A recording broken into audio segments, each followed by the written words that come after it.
Hello student, good morning. આજે આપણે ફરીવાર સંખ્યાવાચન ઘડિયા શીખવાના છે. આપણે આગળ 60 સુધી શીખી ગયા છે. આજે આપણે ફરી એક 70ના ઘડિયાથી ચાલુ કરીશું. પહેલા જ કહ્યું હતું જેટલા ઘડિયા તમને આવડશે એટલા તમને સરવાળા આસાનીથી આવડશે અને સાથે સાથે એકમ દશક પણ આવડશે. તો ચાલો શરૂ કરીએ.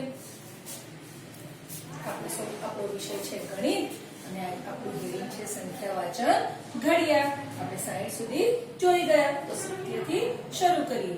70 + 1 બરોબર 71, 70 + 2 બરોબર 72, 70 + 3 73, 70 + 4 74. મેં કાલે પણ કહ્યું હતું કે તમને આ રીતે ફાવે તો તમે આ રીતે પણ કરજો. 70 ને 5 75, 70 ને 6 76, 70 અને 7 77, 70 ને 8 78, 70 ને 9 79, 70 ને 10 80. આ રીતે ફાવતું હોય તો આ રીતે પણ કરી શકો, અને હું જેમ બોલું છું એ રીતે ફાવતું હોય તો એ રીતે પણ તમે કરી શકો. 80 + 1 81, 80 + 2 82, 80 + 3 83, 80 + 4 84, 80 + 5 85, 80 + 6 86, 80 + 7 87, 80 + 8 88, 80 + 9 89 અને 80 + 10 90.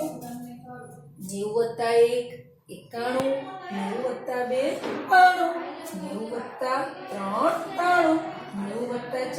4 94, 90 + 5 95, 90 + 6 96, 90 + 7 97, 90 + 8 98, 90 + 9 99, 90 + 10 એટલે 100.